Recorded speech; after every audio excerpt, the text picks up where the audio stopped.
y consecuencia. Conducta y consecuencia.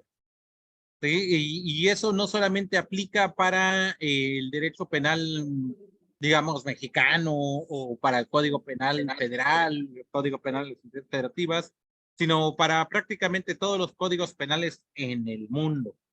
Vamos a tener conducta, consecuencia, conducta, consecuencia. Eso nunca lo pierdan de vista, esa es, digamos, la estructura genérica de la norma.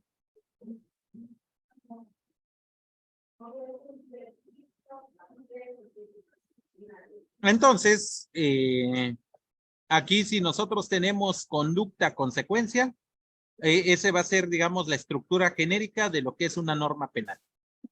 ¿Sí? Todas las normas penales, absolutamente todas, tienen esa estructura de conducta, consecuencia.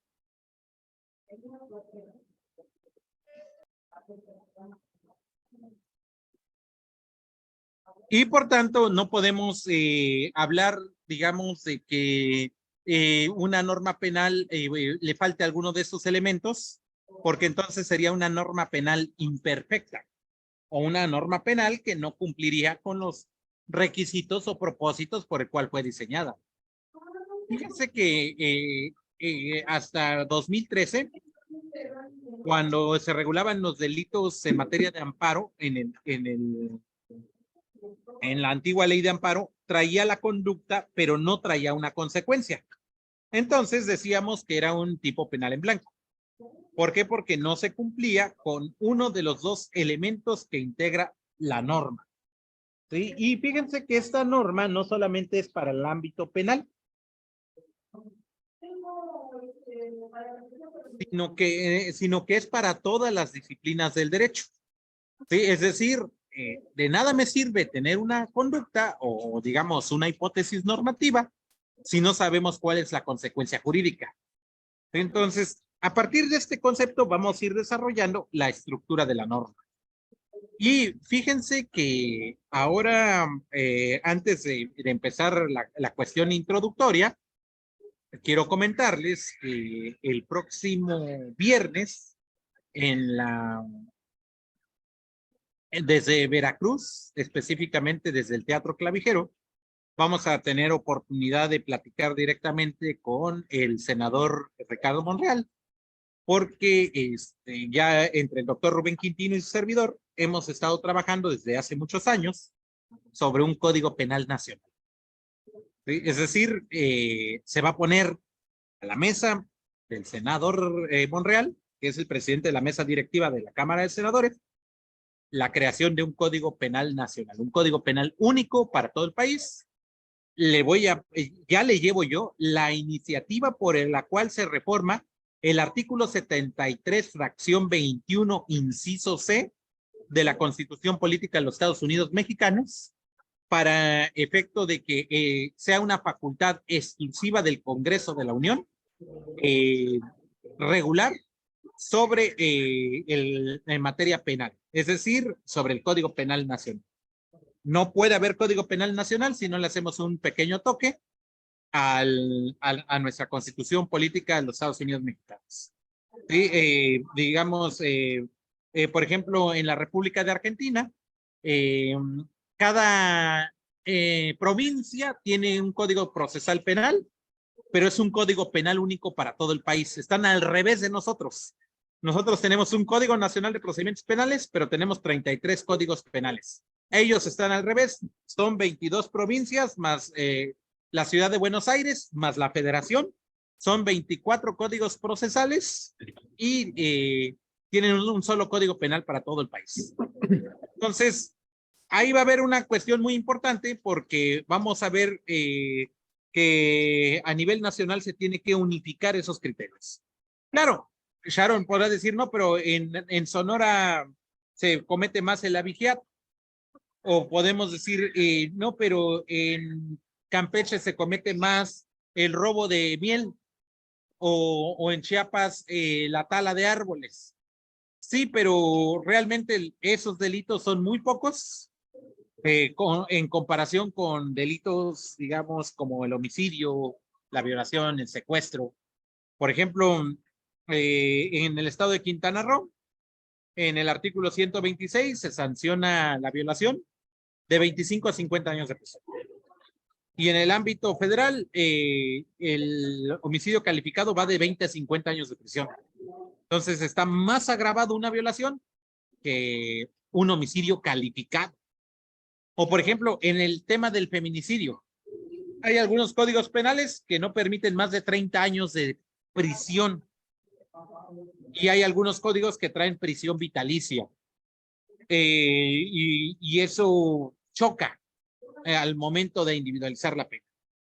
Entonces, por ejemplo, ahorita me encuentro en el estado de Sinaloa y aquí es un código penal totalmente diferente porque aquí todavía tienen los delitos preterintencionales. ¿Sí? Y eso no está reconocido en el artículo 141 del Código Nacional de Procedimientos Penales. Entonces, resulta que los delitos preterintencionales en el Código Penal Federal quedaron derogados desde 1983. Y así podemos ir viendo en cada una de las realidades, ¿sí? Que por ejemplo, ahí vemos a nuestro amigo Adrián Real, que él es de Baja California Sur, donde tienen un código penal totalmente diferente a la Baja Norte, por ejemplo. Entonces, eso dificulta muchas veces la parte del litigio. Entonces, así debo comentarles, abierta y categóricamente, de que estamos trabajando, el doctor Rubén Quintino y yo, sobre el Código Penal Nacional. ¿Sí? Y hay buena aceptación por parte del Colegio Nacional de Abogados Penalistas y además hemos ido agrupando una serie de corporaciones, digamos, de la abogacía. Y claro, a partir del convenio de colaboración que tenemos entre el Instituto Magíster y la Universidad de Salamanca, y vamos a sumar a varios académicos políticos para impulsar el tema del Código Penal Nacional.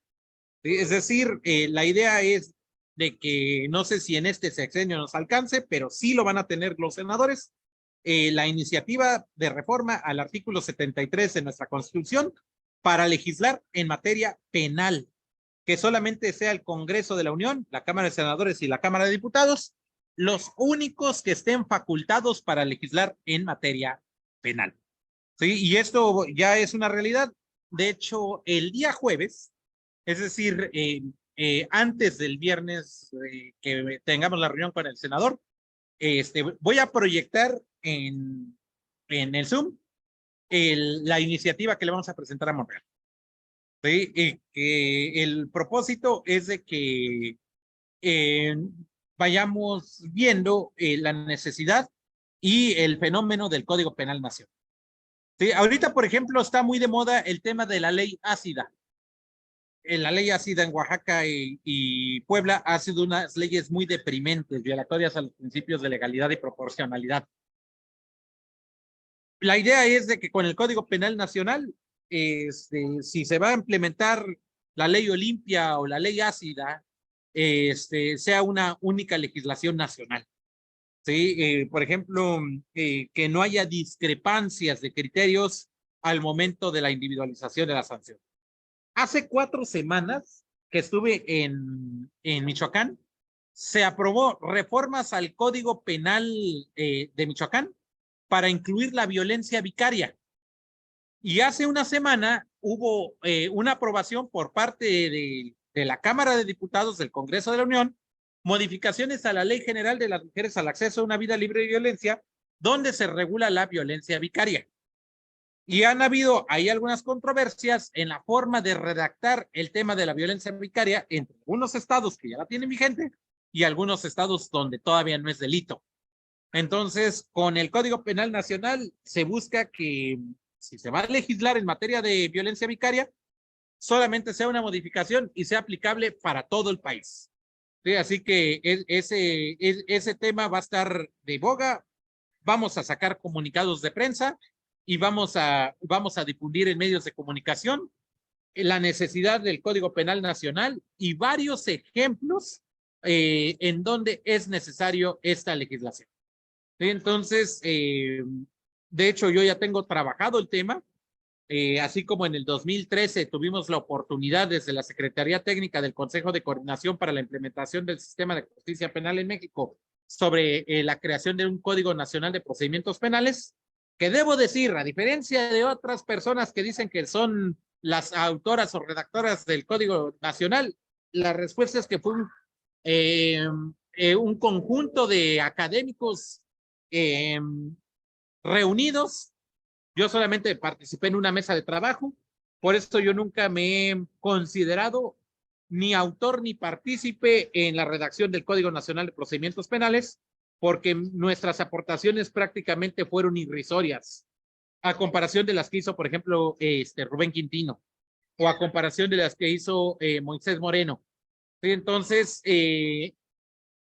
pues eso pues realmente es una cuestión única que tenga que ver con el tema de, digamos, de coautorías. Aquí no se trata de coautorías ni de protagonismos, sino aquí se trata de proponer algo que sea fundamental y que tenga un impacto en nuestra legislación. Sí, digamos, en el 2007 tuve la oportunidad de ser asesor parlamentario en la Comisión de Justicia en la Cámara de Diputados, cuando tenía 24 años de edad, y me tocó redactar la reforma constitucional en materia de seguridad y justicia, y lo que ustedes conocen como juicios orales. Entonces, ya tenemos una cuestión de experiencia sobre este criterio de la redacción del Código Penal, bueno, en este caso en temas de reformas legislativas. Sí, adelante, Doriselda, no sé quién levantó la mano. Fui yo, doctor, por error, pero aprovecho para decirle que sí puede hablar un poquito de la ley Olimpia, porque, pues bueno, veo que nada más se aplica en el Estado de México, ¿verdad? No, fíjate que está vigente ya en 26 estados. Nada más Yo que soy, no la aplican porque no saben aplicarla. Sí, pero Sonora la tiene, Baja California la tiene, la Federación la tiene desde junio del año pasado, pero no se aplica. No se aplica no porque no se pueda aplicar, sino más bien porque no han habido casos. Pero, por ejemplo, si tú consultas en fuentes abiertas, hay una jueza, Griselda Elizalde Castellanos, que aplicó la ley Olimpia, pero a favor de una persona de sexo masculino, a favor de un hombre. Entonces, búscalo por fuentes abiertas. Sí se está aplicando la ley Olimpia, no como uno quisiera, porque si tú revisas la ley Olimpia, cada quien va en su propia ruta. Está mal redactada la ley Olimpia, y la primera ley Olimpia que se redactó fue en Puebla, luego fue en Yucatán. El origen de la ley Olimpia fue de una yucateca, pero ya varios estados, prácticamente todos ya lo tienen, pero lamentablemente no se está aplicando, pero no por falta de legislación, sino más bien por un desconocimiento técnico muchas veces de nuestros operadores. Esa es la realidad. Y ahorita, por ejemplo, la violencia vicaria, no todos los códigos penales, apenas son 3 o 4 códigos penales, y ahorita con la reforma a la Ley General de las Mujeres al acceso a una vida libre de violencia, seguramente más códigos penales se van a modificar para la violencia vicaria. Pero en la Federación, por ejemplo, no hay violencia vicaria. En la Ciudad de México no hay violencia vicaria. Apenas se está empezando a trabajar sobre la violencia vicaria. ¿Cómo ven? Entonces, eso va a generar, digamos, muchos problemas si no hay una unificación.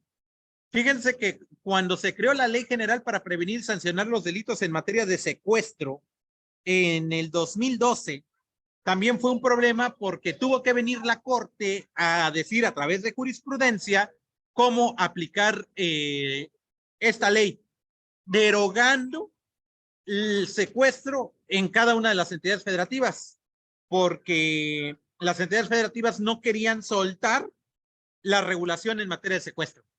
Y lo mismo pasó en tema de trata de personas. La ley de trata, que es del 14 de junio del 2012, también tuvo que venir la jurisprudencia mexicana a decir solamente la federación y solamente la ley antitrata es la única que se debe aplicar a nivel nacional. Y entonces tuvieron que ir abrogando las distintas regulaciones de trata de personas que existen en los 32 estados. De hecho, el primer estado de la República Mexicana que legisló en materia de trata de personas sustituyendo a lo que antes era la moral y las buenas costumbres, fue el estado de Baja California en noviembre del 2005. Pero ahorita es una ley nacional, así que el tema de trata tiene que ser a fuerzas una aplicación de una ley nacional. Algo que no ha sucedido en materia de tortura, porque cada estado tiene su propia ley antitortura y cada estado sanciona la tortura como quiere. Y eso ha sido también un problema. ¿Por qué? Porque las punibilidades en temas de tortura son totalmente diferentes entre cada entidad federativa. Es más, no vayamos tan lejos. Ahí vemos que Dieguito es de la Ciudad de México y allá no es delito conducir en estado de ebriedad. Pero si se va a otras entidades federativas, es delito conducir en estado de ebriedad. Se llama conducción punible, el delito. Entonces, ahí es un problema. ¿Por qué? Porque en algunas legislaciones, algunas cosas son delito y algunas cosas no. Y son cuestiones prácticamente irrisorias. O, por ejemplo, ustedes sabían que en Campeche el odio es delito. Entonces, imagínense ustedes que realizar alguna conducta, realizando más que nada cualquier acto de discriminación que tenga que ver con demostrar odio hacia una persona, eso se considera un delito. ¿Cómo ven? Y ese es un problema bastante fuerte. ¿Por qué? Porque al momento de integrar las carpetas, resulta que hay que ver cada legislación y hay que ver las formas de operación con el tema de, digamos, de los tipos penales, pero también con los temas de la prescripción. Por ejemplo, si yo cometo un delito en la Ciudad de México y yo vivo en el Estado de México, resulta que el término de la prescripción es el doble por no tener un domicilio en la Ciudad de México. Solamente por eso. O por ejemplo, en el Estado de México, si ustedes tienen un terrenito y lo dividen sin sacar el régimen de subdivisión o el régimen de condominio, es delito. Sí, y no en todos los estados es delito el tema de fraccionadores o el tema del cambio de uso de suelo de uso habitacional a comercial es un delito. Por ejemplo, yo tengo una casa en Sinaloa. Si cambio el uso de suelo de habitacional a comercial, es una falta administrativa. Pero mi hermana tiene un departamento en la Ciudad de México. Si cambia el uso de suelo del departamento de habitacional a comercial, a ella le pueden meter de 3 a 9 años de prisión. Y en el caso de Sinaloa o el Estado de México no es delito, es una falta administrativa. Entonces, esas son algunas de las razones por las cuales es necesario el Código Penal Nacional. Ahora, ustedes saben que en el caso de Ciudad de México, Hidalgo, Veracruz y Oaxaca, existe la interrupción legal del embarazo. Pero en el Estado de México es delito eso. Existe el tipo penal de aborto. Oye, pero es la misma ciudad. Si ustedes van a Ciudad de México y Estado de México, los que no son de ahí, no se van a dar cuenta cuándo están en Ciudad de México y cuándo están en el Estado de México. Algunas veces los mismos citadinos no saben cuándo se pasan al Estado de México y a la Ciudad de México. Entonces, si una muchacha practica un aborto en el lado del Estado de México, es delito. Y si lo practica en la Ciudad de México, es interrupción legal del embarazo. Y es la misma ciudad. Solamente dividen calles. Entonces, ese es un verdadero problema con el tema de 32 códigos penales. Y créanme, la Ciudad de México y el Estado de México son totalmente diferentes. ¿Sí? No tienen nada que ver uno con el otro. Y aun cuando están en el mismo lugar. ¿Cómo ven? ¿Se entiende esa parte? Entonces, todo eso ya lo tenemos debidamente razonado a través ya de un documento que les voy a enseñar. Todavía no se los voy a entregar, pero ustedes lo van a conocer antes de de mandárselo al senador para que él lo haga suyo y lo presente a la Junta Directiva de la Cámara de Senadores. ¿Cómo ven? ¿Se entiende o no se entiende? ¿Alguna duda, alguna pregunta con relación a esta parte? Ninguna, doctor. Muchas felicidades por el proyecto. Muchas gracias. Se nos va a facilitar a la mayoría poder trabajar en todo el país. Gracias. Sí, tú estás en San Luis Potosí, ¿no, Doriselva? Sí, doctor, estoy por acá.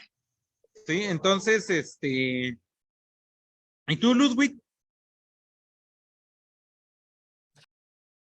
En la Ciudad de México, doctor. Buenas tardes Ándale. a todos. Sí, Sharon está en Sonora. Dieguito está en Ciudad de México. Héctor está en Sonora. Adriancito está en Los Cabos, en Baja California Sur. Pau está en Ciudad de México. Wendy está en Ciudad de México. José Armando, no sé dónde estés. Julio César está en el Estado de México. Y cada uno tiene código penal totalmente diferente, que no se parecen. Son totalmente diferentes. Entonces, los temas de prescripción, los temas de penas, los temas de conductas, los temas de delitos son muy diferentes. Entonces, eso dificulta a un abogado litigar. Sí, por ejemplo, en la mañana llevé una audiencia de violación impropia. No sé si en alguno de los códigos penales de ustedes tenga el tipo penal de violación impropia. Entonces, y eso está regulado en el artículo 178 del Código Penal de Baja California. Y yo tuve que estudiar el Código Penal de Baja California para entender y operar el sistema acusatorio en Baja California, aun cuando es el mismo Código Nacional de Procedimientos Penales y ahora la misma Ley Nacional de Ejecución Penal. Pero el Código Penal de Baja California es totalmente diferente al del Estado de México. ¿Cómo ven? ¿Se entiende esa parte? Entonces, eso es lo que les quería comentar a grosso modo con relación a lo que es la norma penal.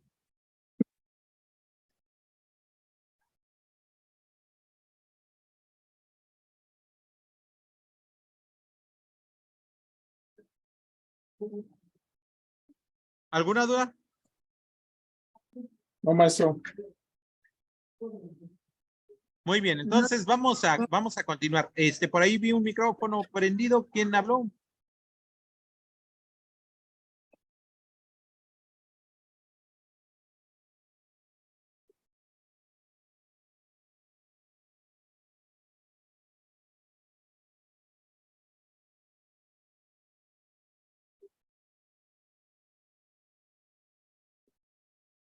Muy bien. Vamos a continuar entonces.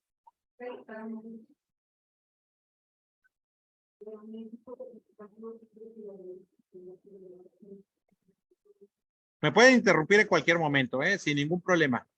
Ahora, habíamos dicho que toda norma penal, y ahí es donde entran muchas dificultades, porque cuando estábamos difundiendo, invitando este tema de que es la tercera materia de la maestría en en Derecho Penal del Instituto Magíster con el Instituto Universitario Anáhuac, con relación a teoría de la norma penal, habíamos platicado con algunos compañeros hondureños, peruanos, colombianos, porque ellos dicen, ¿conforme a qué código? La teoría de la norma penal no es de códigos, son de reglas universales. Entonces, la estructura de la norma penal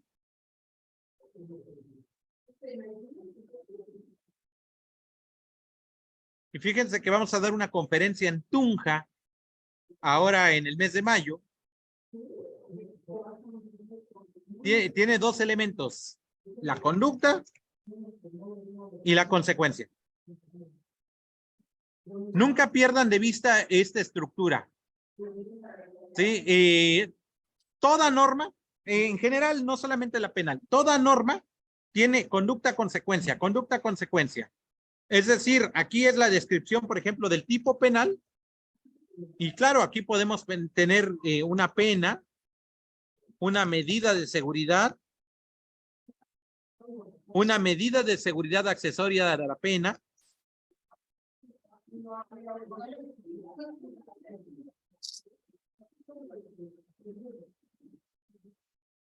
Y la consecuencia jurídica de la responsabilidad penal de la empresa.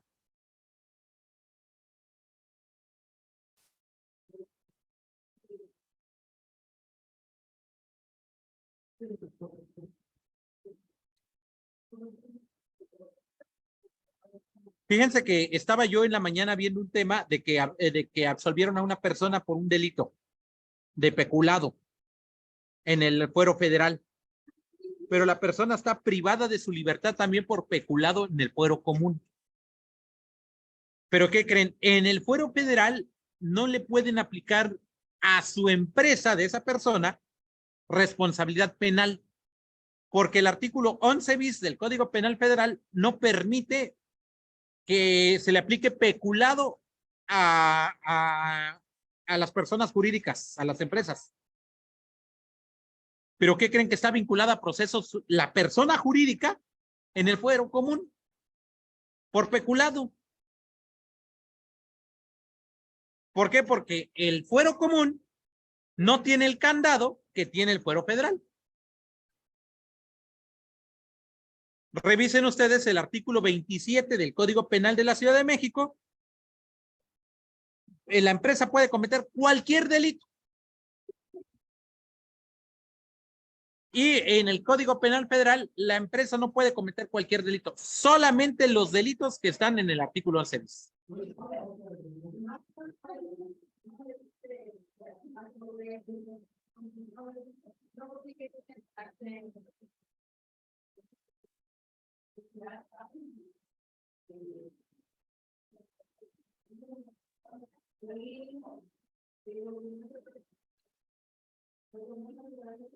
Listo.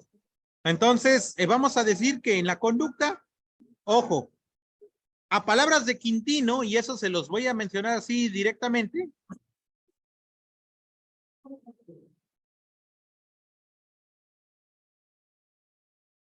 En el tema de la conducta, olvidémonos que es un movimiento corporal voluntario. La conducta la vamos a definir como un riesgo jurídicamente relevante. Y ese riesgo puede ser por acción o por omisión. Y puede ser cometido por una persona física o por una persona jurídica. ¿Cómo ven? Entonces, ya no tenemos la conducta como un movimiento corporal voluntario, porque eso sería reducirlo a una persona física. Sino ahora tiene que ser a cualquier persona. Fíjense que, por ejemplo, ahorita que estamos en el Hotel Marriott, Culiacán, por ejemplo. Y aquí hay restaurante y hay una alberca, pero la alberca no tiene señalamientos. Y sucede un accidente. La falta de esos señalamientos es un riesgo jurídicamente relevante para el derecho penal. Oye, pero la empresa no está haciendo nada. Exacto. Por no haber previsto o evitado un riesgo, es una conducta jurídicamente relevante para el derecho penal y por tanto va a tener una consecuencia. Conducta, consecuencia, creación de un riesgo y una consecuencia jurídica. ¿Se entiende esto o no se entiende? Sí, doctor. ¿Listo? Así es, doctor. Sí se entiende a la perfección. Gracias, Salvador. Gracias, Diego. Entonces, no pierdan de vista eso.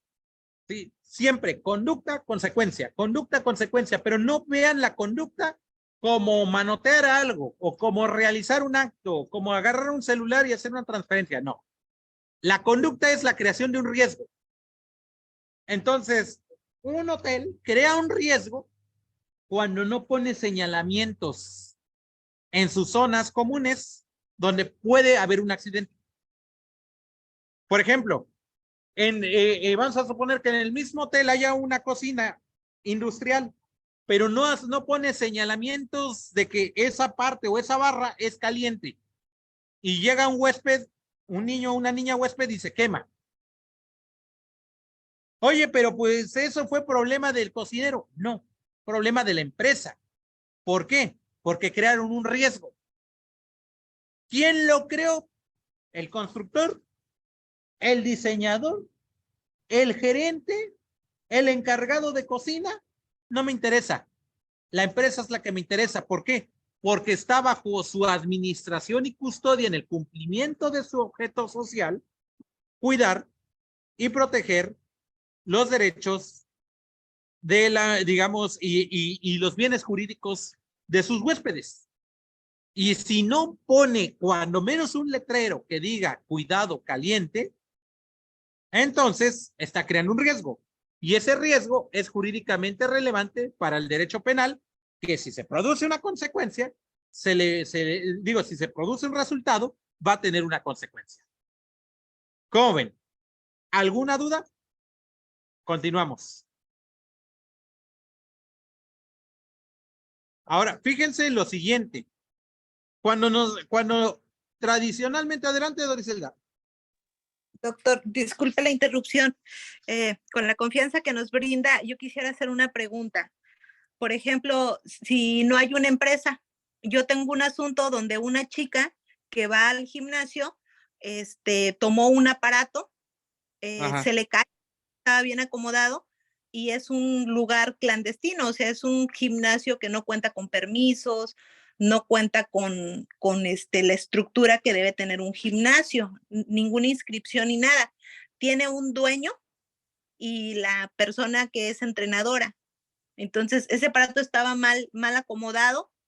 Ella dice que lo vio que estaba mal acomodado, pero nunca pensó que se le fuera a caer la pesa y le rompió los dedos.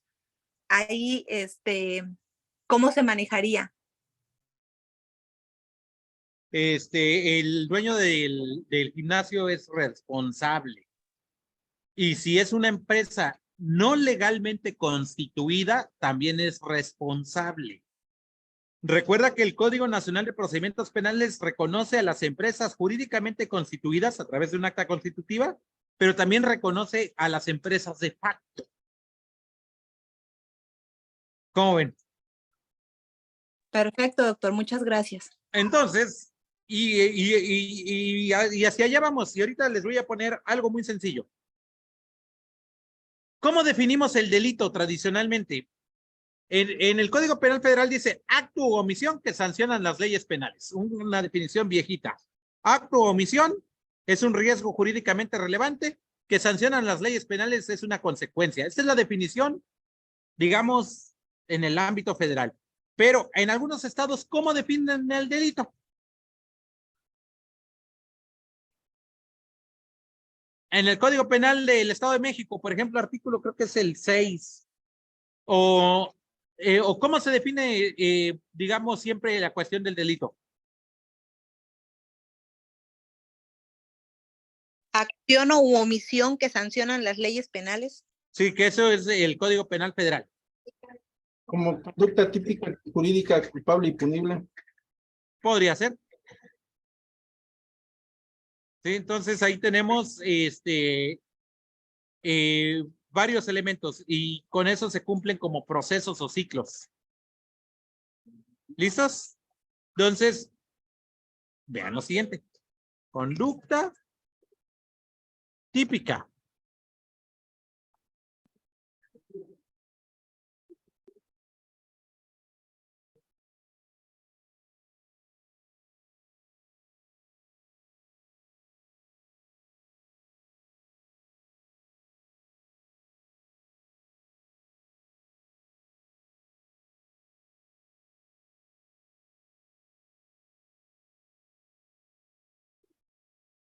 Ahora lo que dice aquí nuestro amigo Julio.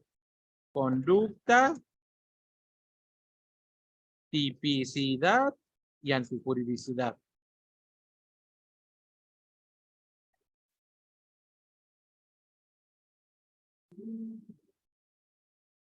Luego, conducta, tipicidad, antijuridicidad y culpabilidad. Pero fíjense algo que él tocó, la punibilidad. Yo les puedo decir que ya no le vamos a llamar punibilidad. Eso es parte de la historia del derecho penal. Ahora le vamos a llamar, ¿qué les parece si le llamamos una consecuencia jurídica? Pregunta. ¿Una conducta típica genera una consecuencia jurídica? No. ¿Una conducta típica y antijurídica genera una consecuencia jurídica? No. ¿Una conducta típica, antijurídica y culpable genera una consecuencia jurídica? Sí. A esto le vamos a llamar delito, ¿sí o no? Y se le va a imponer una pena, ¿sí o no? Sí. Ahora, ahí les va. La conducta típica antijurídica le vamos a llamar injusto penal. Y este es lo suficiente para sustentar una medida de seguridad. ¿Y qué creen? La conducta típica le vamos a llamar hecho que la ley señala como delito.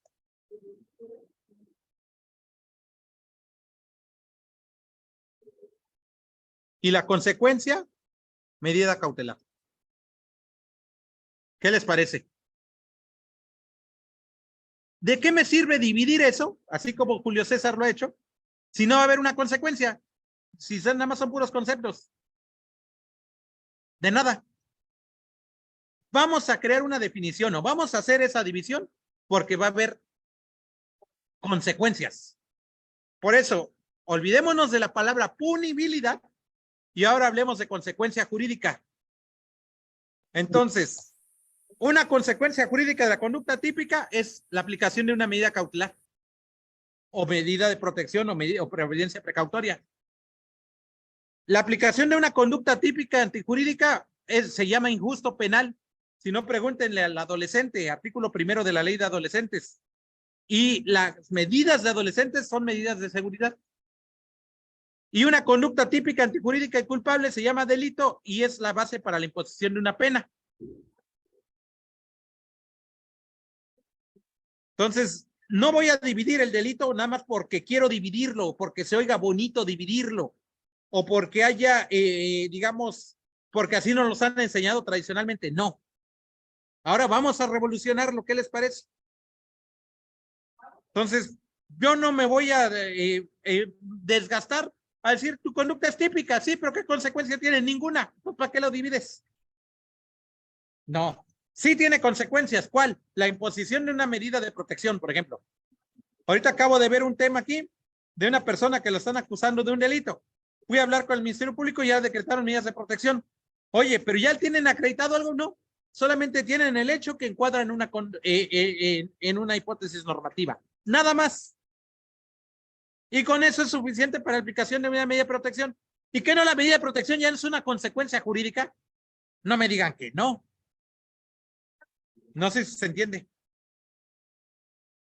Sí, entonces, por eso vamos a revolucionar la definición de la norma penal y por ende la teoría del delito, ¿sí? Y vamos a decir, conducta típica es un hecho que la ley señala como delito y la consecuencia es una medida cautelar. Sí, la conducta típica antijurídica es un injusto penal y la consecuencia es una medida de seguridad. Y la conducta típica antijurídica y culpable, el delito y la consecuencia es una pena. ¿Cómo ven? Ahora, ¿y la empresa? ¿Qué creen? Si es una empresa legalmente constituida, para que tenga una consecuencia jurídica necesita que realice un comportamiento típico antijurídico y culpable. Pero si es una empresa informal, solo con que se aplique un injusto penal para aplicar medidas de seguridad inmediatas. Pero solamente basta con que encuadre su conducta en una hipótesis normativa para la aplicación de medidas cautelares reales. Que por cierto, estoy a punto de acabar un librito de las medidas cautelares reales en la responsabilidad penal de la empresa, que no están reguladas en el Código Penal, en el Código Nacional de Procedimientos Penales, sino que me he ido a la ley de instituciones de crédito, a la ley de mercado de valores, a la ley general de sociedades mercantiles, a la ley de títulos e instituciones de crédito, digamos, al Código Civil, al Código de Procedimientos Civiles, como regímenes supletorios o complementarios de la norma procesal. Pero son consecuencias jurídicas que no son penas, porque las penas son de estricta aplicación por el principio de legalidad, pero las medidas cautelares no son de estricta aplicación. Pueden conjuntarse con otras normas procesales. ¿Cómo ven? ¿Alguna duda hasta aquí?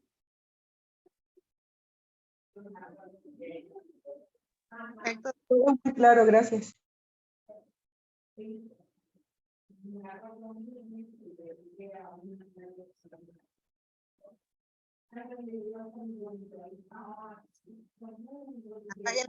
No.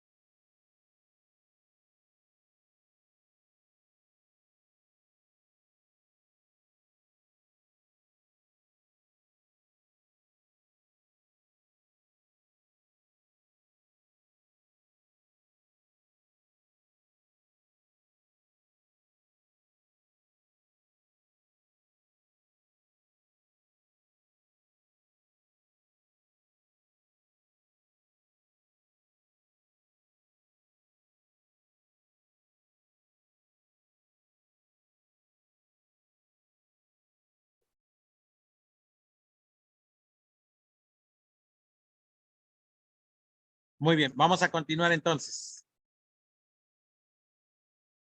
¿Qué les parece estas concepciones relacionadas con la norma penal? ¿Sí? Entonces, vamos a hablar de un derecho penal consecuencialista. Sí, es decir, vamos a partir nuestras definiciones, valga la redundancia,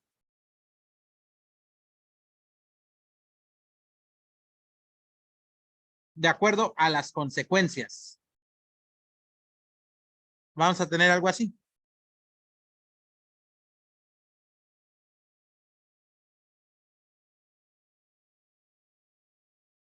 ¿Qué les parece? En el derecho penal tradicional, el delito era una conducta típica antijurídica y culpable, punible. Pero a partir de esta revolución normativa que estamos proponiendo, la clasificación jurídica del hecho, vamos a marcar los márgenes de punibilidad, o más bien dicho, de consecuencia, para construir definiciones de derecho penal.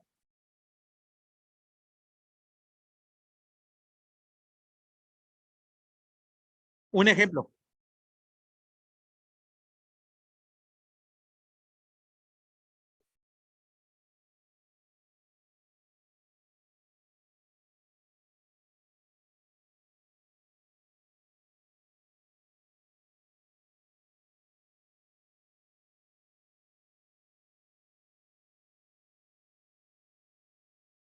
Que les voy a poner aquí muy sencillo.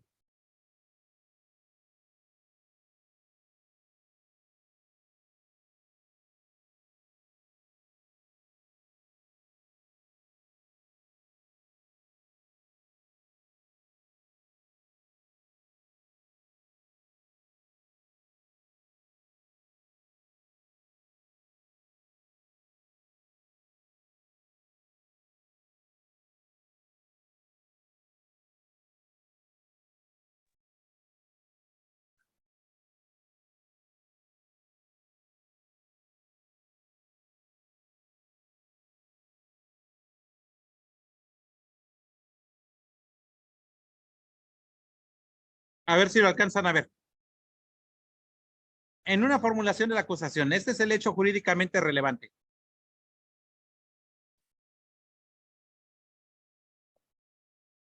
El día 31 de mayo del 2017, aproximadamente a las 18 horas, en las instalaciones de una institución, el señor Roberto, en su carácter de director general, entregó a la apoderada legal de la empresa ADN una USB con 49,000 perfiles genéticos pertenecientes a personas desaparecidas que estaban bajo su custodia sin que existiera de por medio algún contrato o relación jurídica entre las partes. ¿Listos? ¿Cuál es el delito? Ejercicio ilícito de servicio público consumado instantáneamente en forma de acción dolosa. Ahora, ¿pudiese aplicar que se trata de información de seguridad pública o nacional? Ahora, ojo, si el señor Roberto es policía, el código dice que se le va a aumentar una mitad más la sanción. ¿Cómo ven? No es policía, se le aplica el tipo básico. ¿Se entiende eso? Ahora vamos a ver la pena. Y con base a la pena, vamos a ver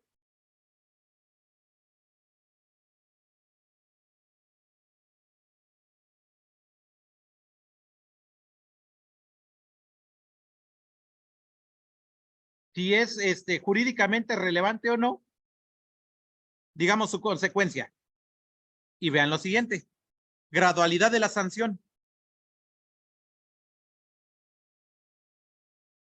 Y este es de acuerdo al tipo básico. Al señor Roberto, la sanción por el delito que le estamos acusando aquí arriba, ejercicio ilícito del servicio público previsto en el artículo 214, fracción cuarta del Código Penal, ahí le puse fracción primera, es fracción cuarta, del Código Penal Federal, la sanción es la siguiente, de 2 a 7 años. ¿Cuánto le van a aplicar al señor Roberto? Pues si le quieren aplicar la sanción máxima, son 7 años. Y si le quieren aplicar la sanción mínima, son 2 años. Si le quieren aplicar la media aritmética, pues son 4 años y medio. Si le quieren aplicar la equidistante entre la mínima y la media, son 3 años, 3 meses. Si le quieren aplicar la ligeramente superior a la mínima, 2 años, 7 meses, 15 días. ¿Cómo ven? Ahora, ojo. Cuando no es policía, no policía. Porque si es policía, eso es lo que vamos a hacer ahorita.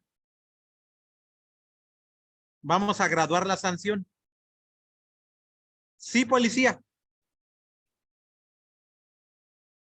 Y se aumenta, la pena se aumenta una mitad más. ¿Cómo ven? Entonces, ahí se va a trastornar todas estas sanciones porque ya no van a aplicar, sino se van a aumentar una mitad más. Y ustedes con su calculadora en mano me van a decir cuánto es una mitad más de la mínima y la máxima.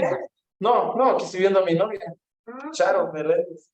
Está bien para que...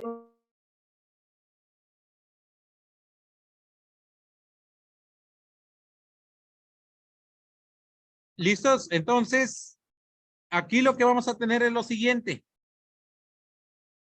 ¿Cuál es la sanción mínima y máxima? 2 a 7 años, pero si es una mitad más, sanción máxima, 10 años y 6 meses. Y la sanción mínima, 3 años. No sé si se entiende eso. ¿No lo podría explicar, por favor? Sí, 2 años más una mitad más. Si fuera policía, la persona que le estamos atribuyendo aquí el hecho. Ve lo siguiente, el señor Roberto, en su carácter de director general, entrega a una empresa perfiles genéticos pertenecientes a personas desaparecidas. al momento en que tú como fiscal le pides la información a la Comisión Nacional, perdón, a la Comisión Nacional de Seguridad, ahora Secretaría de Seguridad Pública y Participación Ciudadana, y vemos que en su nombramiento tienen rango de policía, la pena se aumenta a una mitad más respecto al tipo básico. Si no es policía, tenemos esta graduación, pero si es policía, tenemos esta otra graduación. Entonces, ¿cómo vamos a estudiar ahora la norma penal a partir de las consecuencias? ¿De qué me sirve que sea policía o no sea policía? Ah, es policía, se aumenta una mitad. Es recurso, por ejemplo, público destinado a áreas de seguridad, se aumenta un tercio más. Y eso es lo que nosotros vamos a ir jugando con los márgenes de punibilidad. Ahora, 2 años más una mitad más, ¿cuánto es? 2 años, divide el 2 a la mitad. 1, son 3 años. Ahora, 7 años, divídanlo a la mitad, ¿cuánto es? 3.5. 3 años y medio, más 7 años. 10.5. 10 años y medio. 10 años, 6 meses. ¿Listos? Ahora, ¿cuál es la media aritmética? ¿Cómo se va a sacar? ¿Cómo se imaginan ustedes que se va a sacar? Entre el mínimo y el máximo. Entre el mínimo y el máximo. Muy bien. 3 años más 10 años, 6 meses, ¿cuánto da? A ver esas matemáticas. Yo sé que son abogados. 13 meses, 13 años, No. 6 meses, entre 2, ¿no? Entre 2, muy bien. ¿Cuánto es? Como 6 meses, te digo 6 años, 4 meses y medio, algo así más o menos, ¿no? Yo sé que para nosotros no 6. es las matemáticas.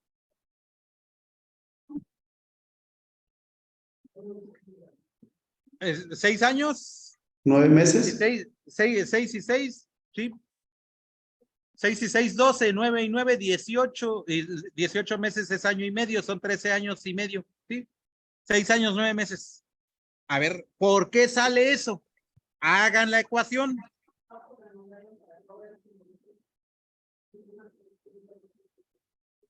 Y eso es parte de la vida cotidiana de los penalistas, compañeros. O sea, no, es decir, estamos frente a un derecho penal consecuencialista.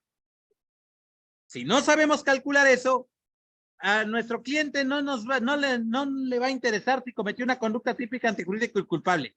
Lo primero que les va a decir, a ver, compañera Frida, ¿cuántos años me van a echar por esto? Ah, pues déjame calcular. A ver, ¿eres policía? Sí, soy policía. Pues se te aumenta una mitad más de 2 a 7 años. ¿Y qué es eso? No, pues quién sabe, eso que lo haga un matemático. No, lo hacemos nosotros los abogados. O si no, nos come el mandado del Ministerio Público también. Claro. Fíjate que en un caso, y ahorita los voy a poner como ejercicio, porque aplicamos un principio que vamos a ver en el transcurso de las clases, que se llama principio de subsunción o absorción, pero lo van a hacer conforme a los temas de gradualidad. ¿De qué me sirve saber esos temas de subsunción y absorción si no lo sabemos aplicar en un caso? No, hay que aprenderlo a aplicar. O sea, la norma penal no es aprenderse los conceptos y ya, no. Hay que verlo con ejemplos. Así muy claro. Entonces, ahora vamos a hacer de tarea como si el juez o el Ministerio Público, que ya ven que luego anda así muy rimbombante, dice, vamos a ponerle a esta persona que utilizó los perfiles genéticos el equidistante entre la mínima y la media. Pero es policía, porque si no es policía, son 3 años, 3 meses. Pero si sí es policía, ¿cómo lo vamos a calcular?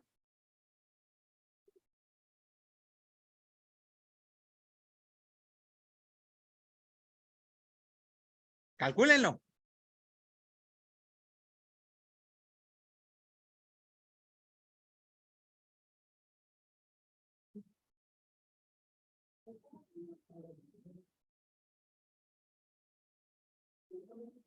No sé si sea 5 años, 3 meses, no sé, ¿eh? No sé cómo se haga.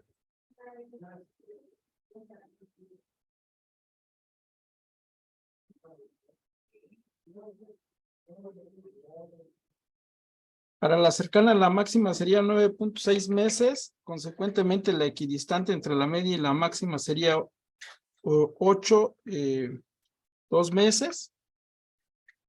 Posteriormente sería 9 años, 6 años con 9 meses. Luego 5 años, 4 meses. Luego 5 años, 4 meses. Y para la ligeramente superior a la mínima quedaría con 4 años, 8 meses. A ver, vamos a ver si es cierto, Julio César. ¿Quieren intentarlo, compañera Sharon? Yo sé que no somos matemáticos, somos abogados, pero pues lamentablemente ahora con el tema de la norma penal, todo tiene que ser conforme a las matemáticas. Saquemos la media aritmética entre la que, para decir, a ver, yo en fiscal le propongo a tu cliente en la acusación la equidistante entre la mínima y la media, porque es policía. De 2 a 7 años más una mitad más el equidistante entre la mínima y la media. ¿Cuánta sanción le está proponiendo? Entonces, vamos a hacer 6 años más 3 años. Serían 9 años. 9 años, 9 meses. Entre 2.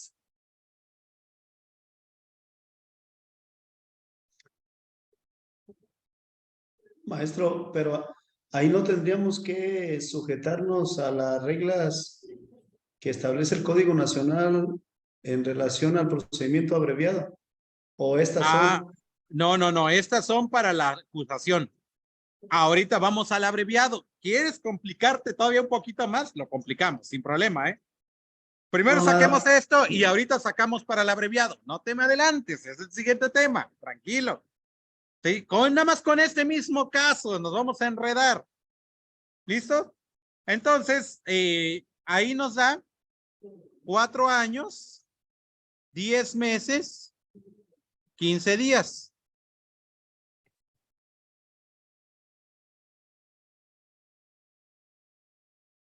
Joven.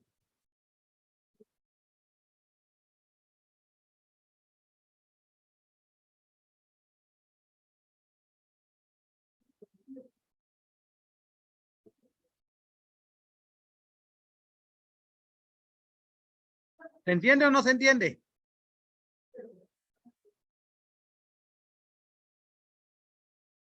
Y ahora le vamos a pedir al compañero Ludwig que saque la ligeramente superior a la mínima.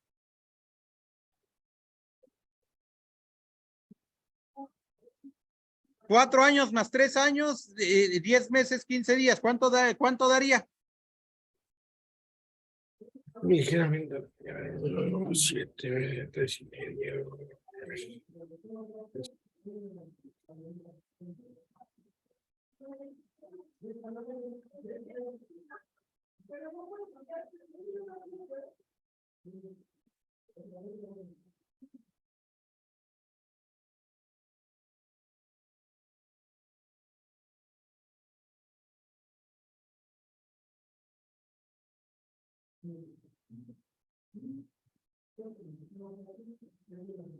¿Qué les parece? 4 años, 7 días, algo así, ¿no? No sé cómo lo saquen, pero me imagino que sí. Suma 4 años, 10 meses, 15 días más 3 años. Te da 7 años, 10 meses, 15 días entre 2. Te da 3 años, 11 meses, 7 días.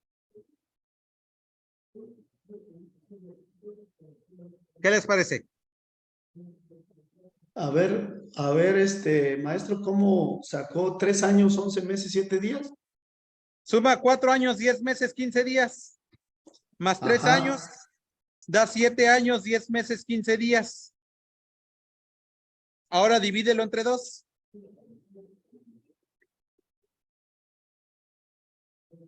Órale.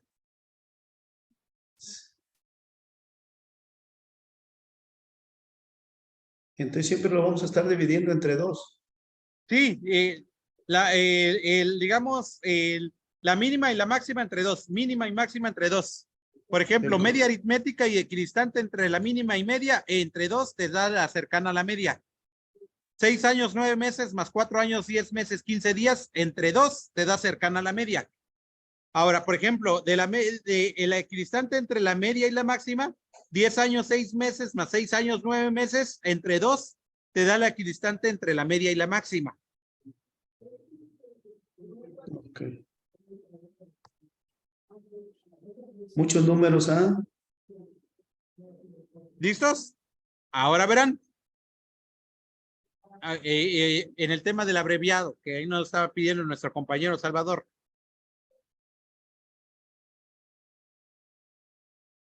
Traigo un verdadero enredijo porque el Código Penal lo divide en delitos dolosos y culposos. No sé cómo le hagan los sinaloenses que tienen sus delitos preterintencionales, pero bueno, ese es otro rollo, no nos metamos ahí. Delito doloso y delito culposo. Y vean lo siguiente, que es lo que tienen el Código Nacional. Miren, fíjense lo siguiente. Si la pena excede de 5 años, la media aritmética es la mínima menos 1/3.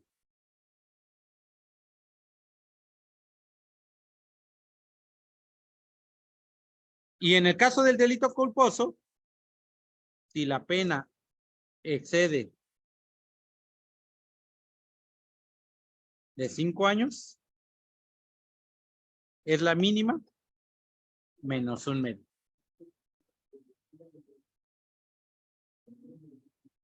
Ahora va lo siguiente. Si la pena es inferior a 5 años, es la mínima menos 1/2.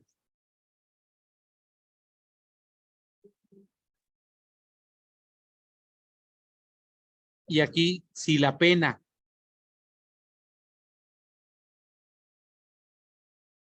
es inferior, perdón, a 5 años, aquí me equivoqué yo.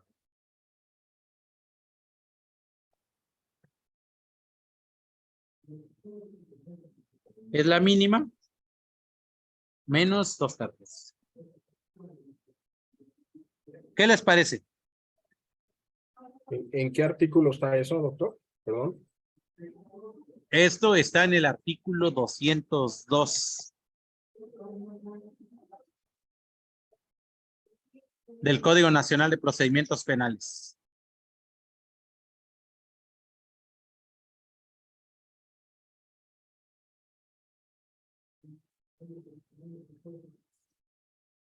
Entonces tienen que sacar medias aritméticas.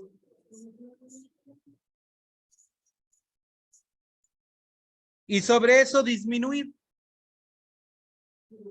Ahora, en este delito, que es de 2 a 7 años, entonces en el caso concreto,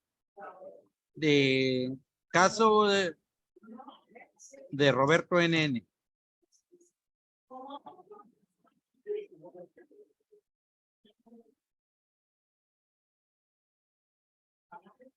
La pena.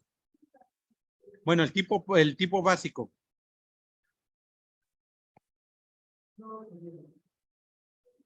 Es de 2 a 7 años. ¿Cuál es la propuesta de sanción del abreviado?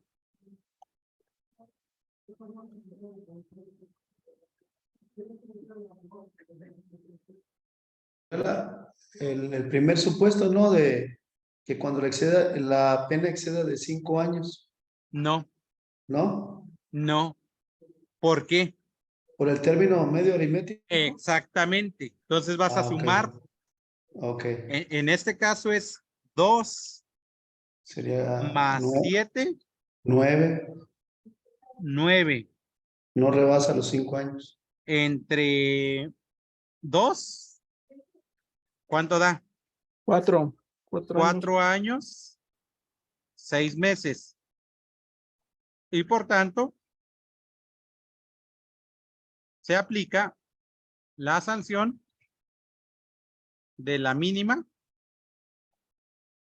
hasta 1/3. Entonces, ¿cuál va a ser la mínima? 2 años menos 1/3. ¿Cuánto es? 1/3 de 2 años.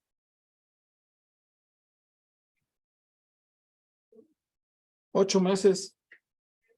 Muy bien. Entonces, ¿cuánto queda? 1 año hasta 1 año de 4 meses. ¿Pero qué creen? Yo cuando fui fiscal les decía, denle 1/6.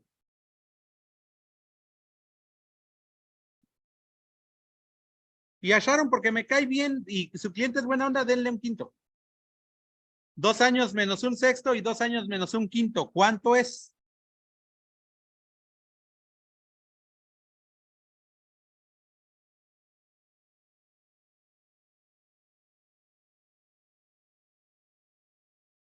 Es más, y algunos de mala onda, 1/4.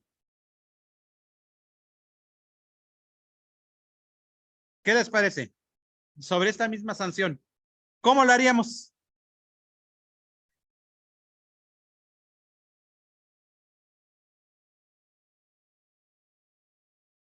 ¿Cuál nos conviene más?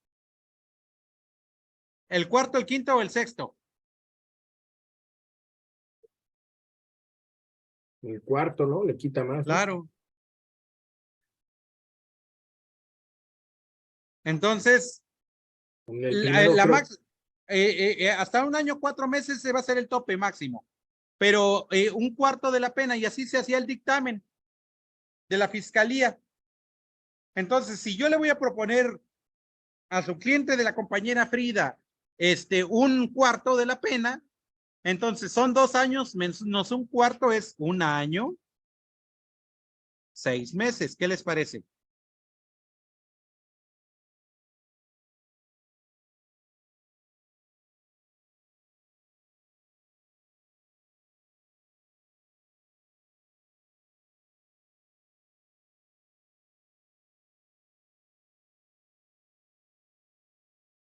¿Y si fuera 1/5? ¿Cómo quedaría? 2 años menos 1/5. Ahí se complica un poquito más las matemáticas. 1/6 está más fácil. como 1 año, 8 meses y medio, algo así, ¿no? En un quinto, ¿no? Sí, tienes que dividir los 2 años entre 5. ¿Cómo ven?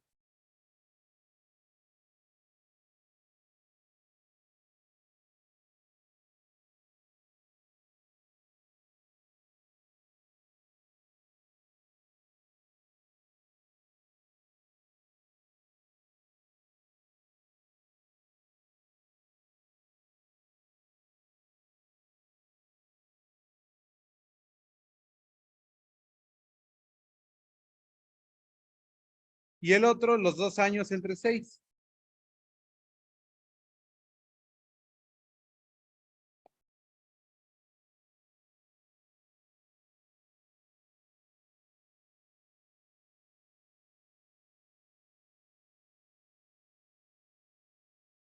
Y entre 5, pues hay que sacar la división.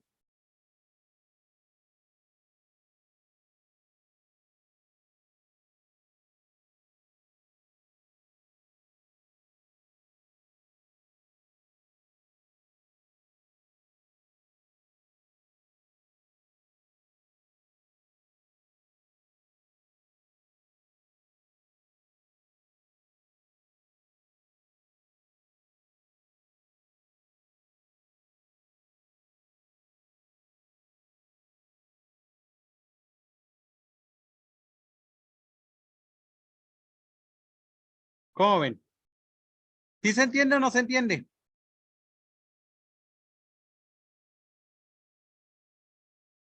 Pues más o menos está como complicado. Bastante complicado, Sharon.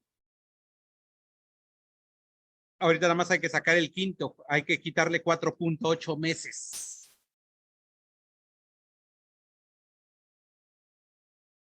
O sea, no se le quita los 5 meses. Entonces quedaría, digo, como no se le quitan los 5 meses, quedaría como 1 año, 7 meses y 1 semana aproximadamente. Sería cuestión de calcular los días. 1 año, 7 meses, 12 días, por ahí así.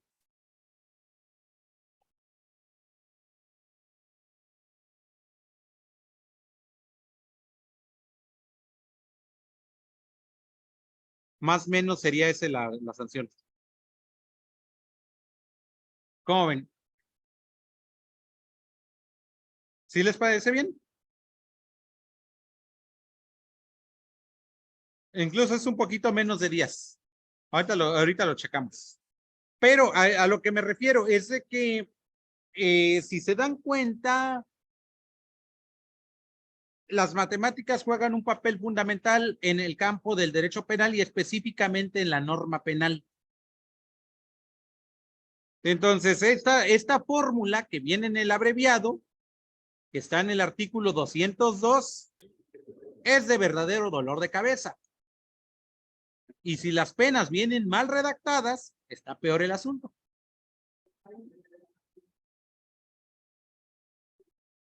¿Cómo ven? ¿Alguna pregunta? Pueden ustedes poner cualquier delito que les llame la atención y ya los vamos individualizando.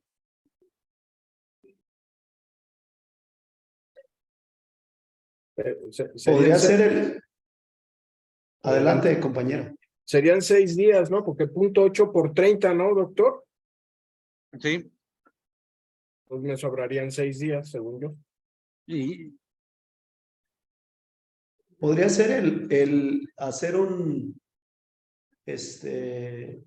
sea, pues como en este caso, tomar como por ejemplo el delito de peculado del Código Penal Federal.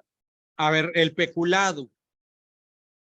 ¿Lo El que quieres ver? distrae, Ajá. el que distraiga recursos. Peculado. Ujú. Ahora, aquí es el artículo 223 del Código Fracción. Penal Federal. Fracción cuarta, para ser más exacto. ¿Sí? Al quien sin ser servidor público distraiga. Sí. Muy bien. La sanción es de 8 años, perdón, de 2. De 2 a 8. No, de 2 a 14. A 14. Entonces, ¿cuál es la sanción mínima del abreviado? Son exactamente las mismas del otro. Pero ahí no se disminuye no se disminuye el medio. Bueno, aquí le aplicamos 1/3, pero si fuera 1 medio es 1 año.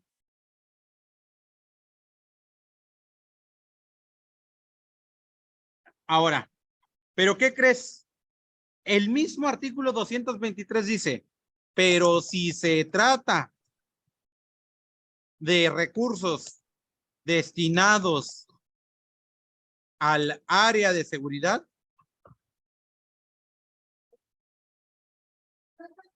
la pena se incrementa en 1/3. Ahí mismo en el 223 que estás leyendo aparece.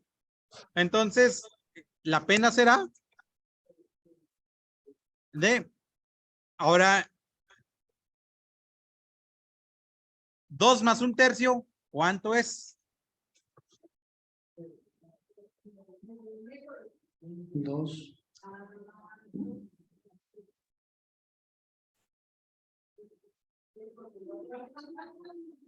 2 y aumentenle 8 meses. 8 Serían meses. 2 años. 2 años, 8 meses. A 21 años. ¿Cómo ven?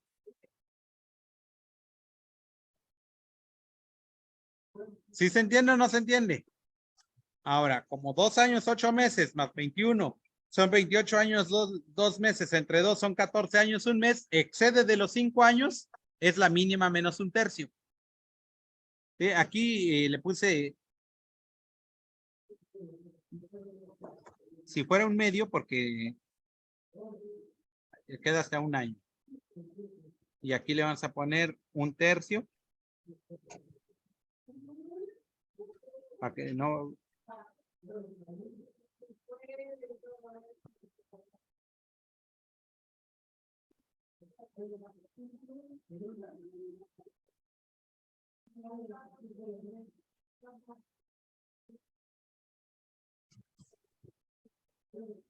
Ahora, de 2 años, 8 meses.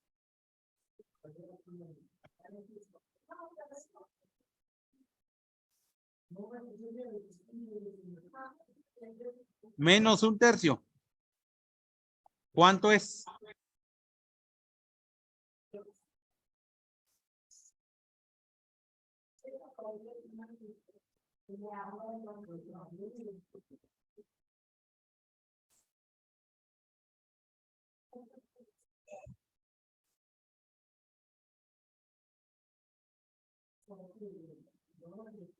¿2 años?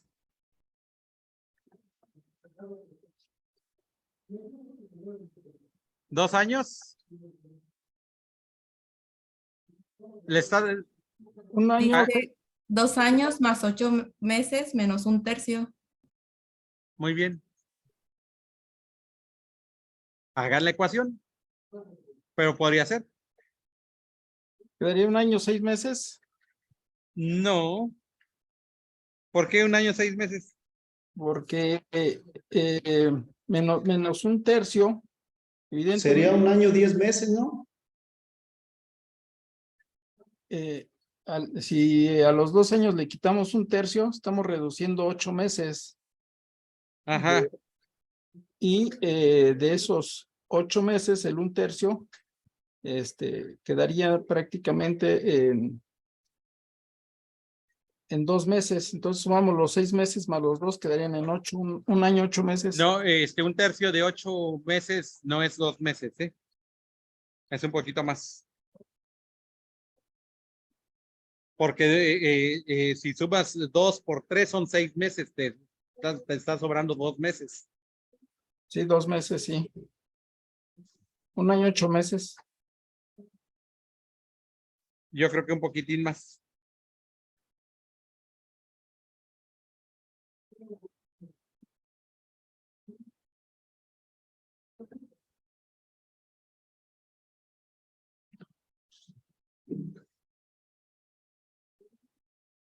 Fíjense que No sé. Quintino tiene un libro que se llama Calculadora Legal. Y es donde viene todas estas reglas. Serían 19 meses y 17 días, creo, ¿eh? Si no hice bien, si hice bien las matemáticas. Podría ser. Lo estás haciendo ya sobre los meses completos, ¿no? Sí, sobre 30 días. No Así sería, es. yo a mí me sale que es 1 año, 10 meses con 6 o 7 días. Tienen que quitarle 10 meses con 20 días. A los 2 años, 8 meses. A ver, Frida, quítale 10 meses, 20 días a 2 años, 8 meses.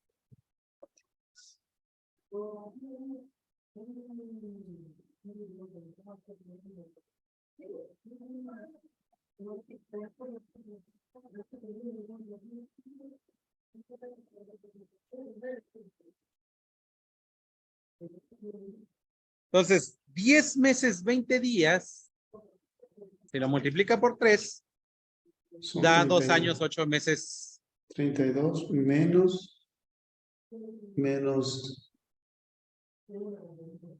10 son 22.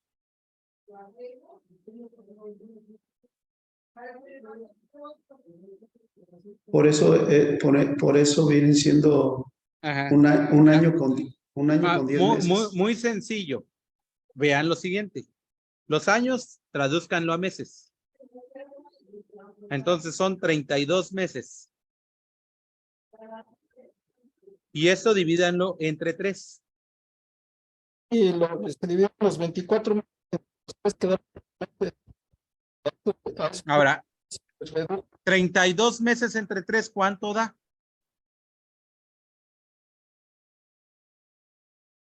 $10 meses, 10 días, ¿no? Sí, 10 meses, 6 días. ¿Sí o no? Sí.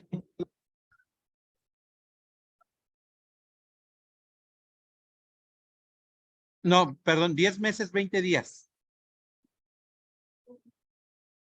¿Por qué? Porque 10 meses por 3 son 30 meses. Y 20 días por 3 son 60 días, que dan 2 meses, es igual a 32 meses. Entonces, le vamos a quitar 10 meses, es decir, 10 meses, 20 días. Entonces, aquí tenemos 2 años, 8 meses, menos 1/3. ¿El tercio cuánto es? 10 meses, 20 días. Ese es el tercio de 2 años, 8 meses. ¿Y cuánto queda la ecuación? Disminúyale con los deditos. 2 años menos 10 meses menos 8 meses dan 2 años cerrados, menos otros 2 años, 1 año, 10 meses menos 20 días, 1 año, 9 meses, 10 días. Vean, aparentemente es lo mismo como lo hizo Frida, de que la pena es de 2 a 14 años, pero le aumenta 1/3, da 2 años, 8 meses, a 21 años. Que esa sería nuestra ecuación. Pero, ¿qué crees? Que estos 2 años, 8 meses, que es la pena mínima, menos el tercio, nos conviene hacer esta traducción que la traducción de revertir. ¿Por qué? Porque le estás comiendo tiempo.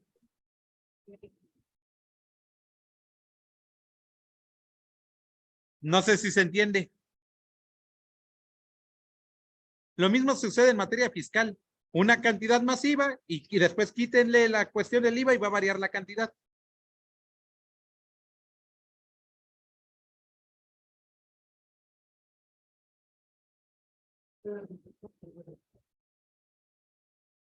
¿Cómo ven? ¿Qué les parece?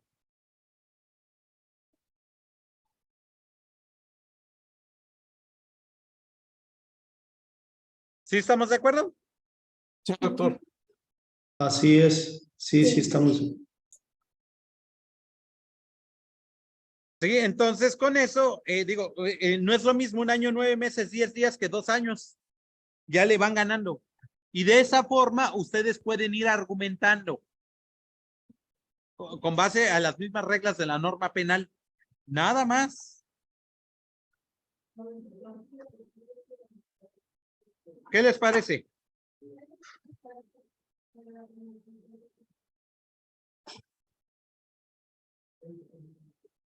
¿Listos? Ahora, en la próxima sesión vamos a hacer como un mapeo.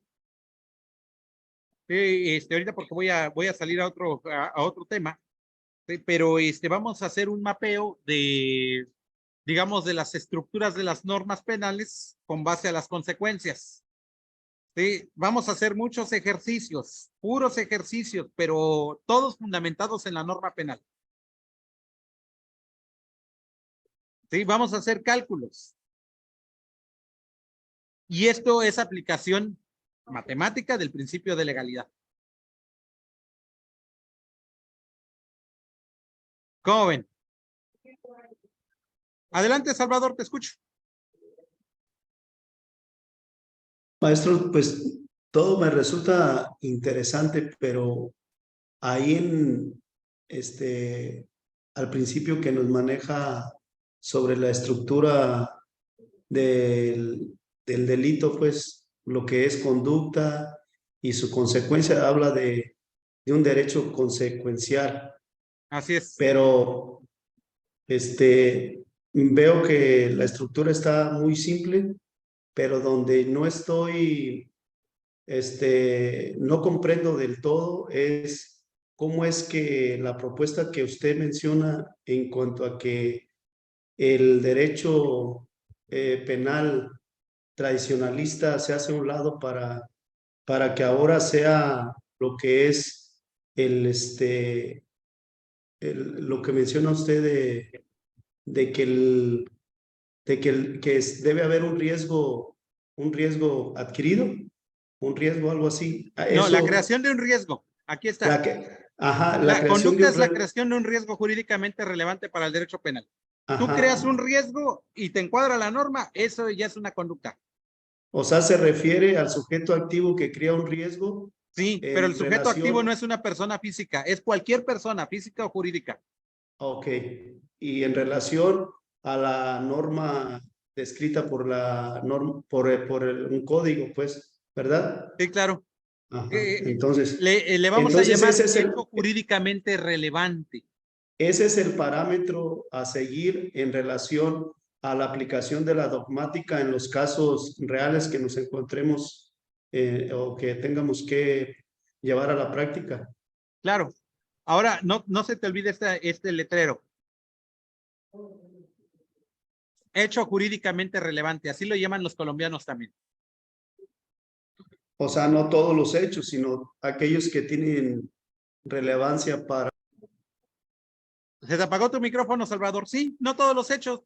Sí, solamente para aquellos hechos que tengan relevancia en relación a la consecuencia jurídica. Es correcto. Ok, gracias. ¿Cómo ven? Entonces, ya olvídense de que una estructura tradicional que la conducta era un elemento del delito y luego la tipicidad otro elemento. No.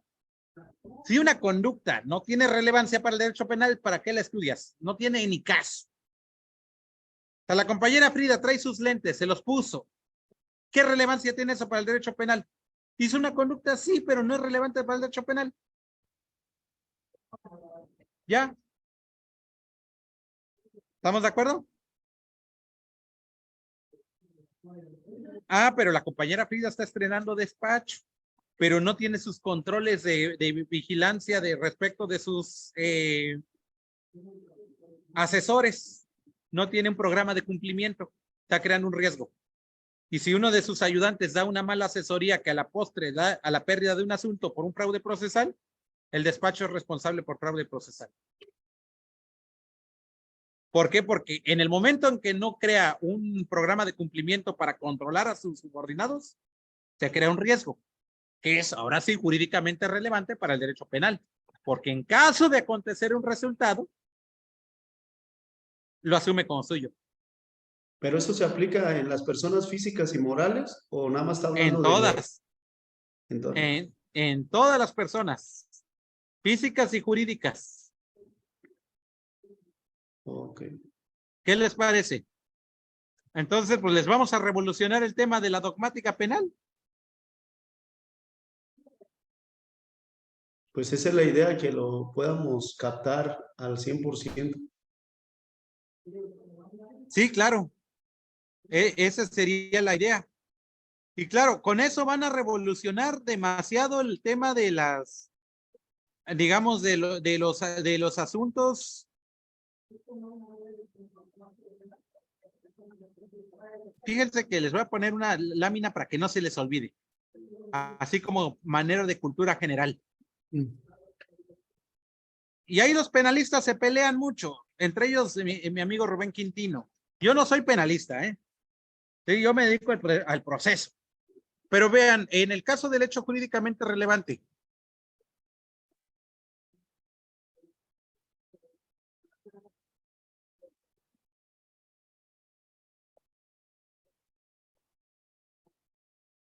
miren, ¿se acuerdan de algo que se llamaba nexo causal?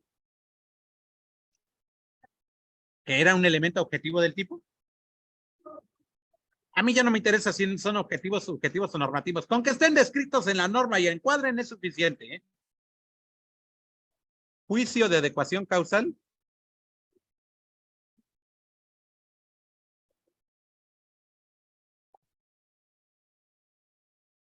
Y ahora, imputación objetiva. Vean lo siguiente. El nexo causal es la relación lógico-natural entre conducta y resultado. ¿Qué les parece? Y el juicio de adecuación causal se hace consistir en la suma de todas aquellas circunstancias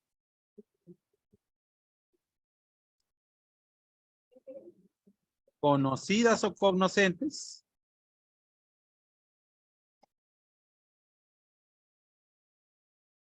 por el autor ex ante, más todas aquellas circunstancias conocidas o cognoscentes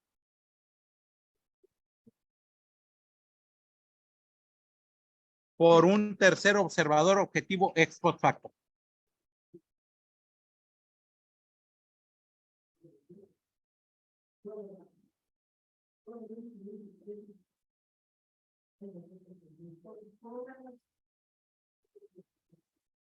Es decir, antes del hecho y después del hecho.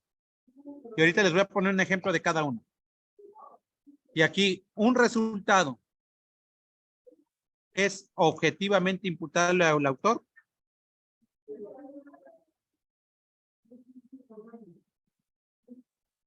¿Cuándo? Inciso A. Exista creación o incremento de un riesgo no permitido. Que dicha creación o incremento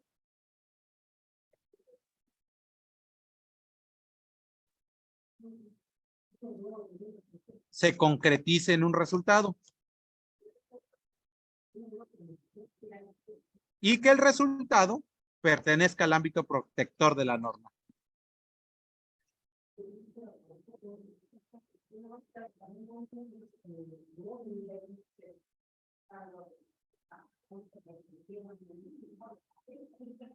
Vean cómo antes era el razonamiento de los penalistas. Muy sencillo.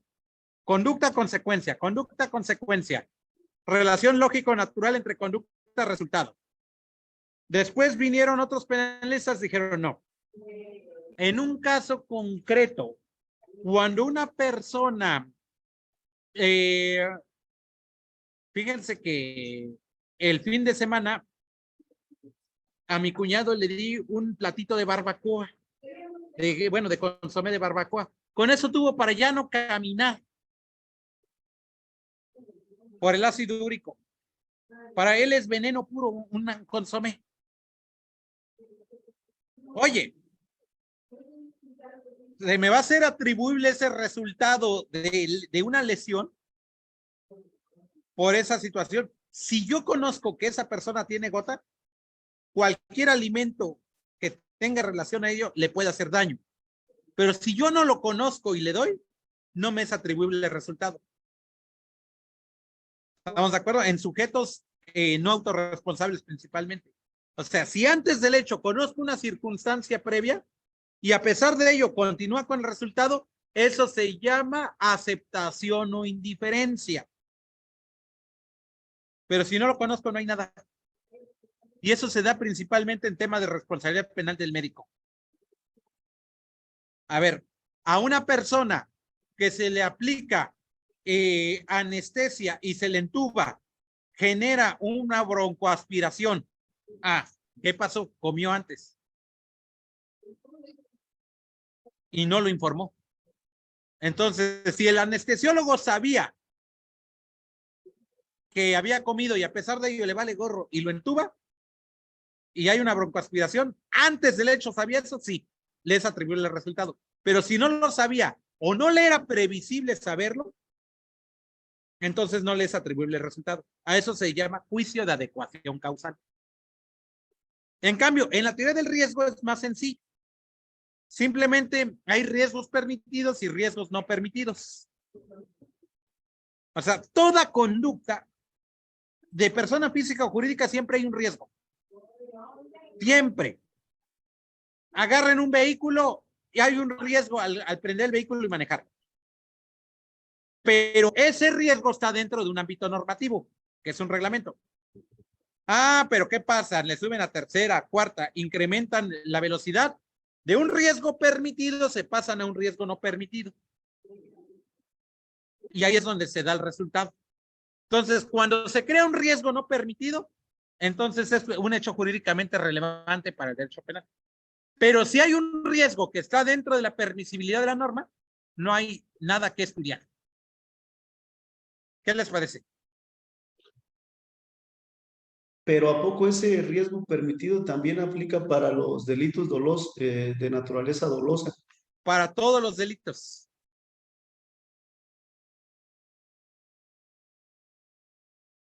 Antes, y cuando se creó la imputación objetiva de resultado, nada más te había creado para las conductas culposas. Pero ya a partir de la responsabilidad penal de la empresa, cuando se crean estructuras corporativas, si voy a crear una empresa gigantesca y no preveo deberes de control y vigilancia, por ejemplo, vi que la compañera Frida ya está sacando su despacho familiar, civil, mercantil, penal, agrario, y cada uno tiene sus propias áreas, debe tener sus mecanismos de control. Si no los crea, si no los regula, está creando un riesgo. Y si ese riesgo se produce un resultado y no está regulado, entonces un riesgo no permitido. Y ahora, ¿lo está haciendo intencional o imprudencial? Hay que verlo. Ese es objeto de prueba. Porque dijo, no pasa nada. Me es indiferente el resultado, es un dolo eventual. Espero que no pase, ojalá no pase mientras me acredito. Es una culpa con representación. ¿Cómo ven? ¿Qué les parece? En la próxima sesión, lo primero que vamos a empezar a hablar sobre la teoría del riesgo. Sí, desde las 7 de la noche del día jueves, vamos a hablar pura teoría del riesgo. Cómo se regula la norma penal. ¿Qué les parece? Excelente. Doctor, una pregunta. Adelante. Cuando hablamos de la gradualidad de la pena, sería conveniente también única y exclusivamente, esta pregunta es hipotética, tasar esas penas entre mínimas y máximas, ¿en razón de qué? De que se le deja plenitud al órgano, a la fiscalía, el hecho de poder jugar con esa pena para la acusación. Puede ser un tercio. Pues no plenitud, Julio César. Recuerda que tienes el artículo 410 del Código Nacional de Procedimientos Penales y vienen los rangos de los márgenes de punibilidad y dos principios que también no pierdas de vista: lesividad y proporcionalidad, que están regulados en el artículo 22 de la Constitución. Entonces, eso es lo que tenemos que graduar y lo vamos a ver. Circunstancias concretas del hecho, circunstancias particulares del autor y el riesgo. La teoría del riesgo. Claro, básicamente allá va la pregunta, doctor, precisamente, además de la circunstancia propia que en la vida práctica, en el acontecer de nuestro trabajo, pues la fiscalía en este sentido, pues a veces llega a plantear algunas circunstancias en cuanto a esa pena, ¿no? Y propiamente, pues si dice, ¿quieres tal pena? Pues proponen alguna circunstancia, ¿no? Entonces, ha habido debate en lo particular cuando, con respecto a ese tópico, ¿no? Evidentemente, pues, a lo que nos más favorece a nosotros es que siempre la pena sea la mínima, ¿no? Pero bueno, me quedó muy bien la respuesta, doctor. Muchas gracias. Muy bien. Entonces, nos vemos la próxima clase, en puntito de las 7 de la noche. Sí, y créanme, está muy interesante este tema de teoría de la norma penal. Sí, es pura norma penal, no vamos a ver otra cosa. En la dogmática penal se ve en teoría del delito, ya los compañeros de la maestría lo vieron con mi tocayo, el maestro Juan Camilo Páez. ¿Listos? Gracias, compañeros. Nos vemos el próximo jueves. Gracias, buenas noches. Luego, doctor. Buenas noches. Ojalá- Gracias, buenas noches a todos. a Por favor. todos. Gracias. Buenas noches a todos.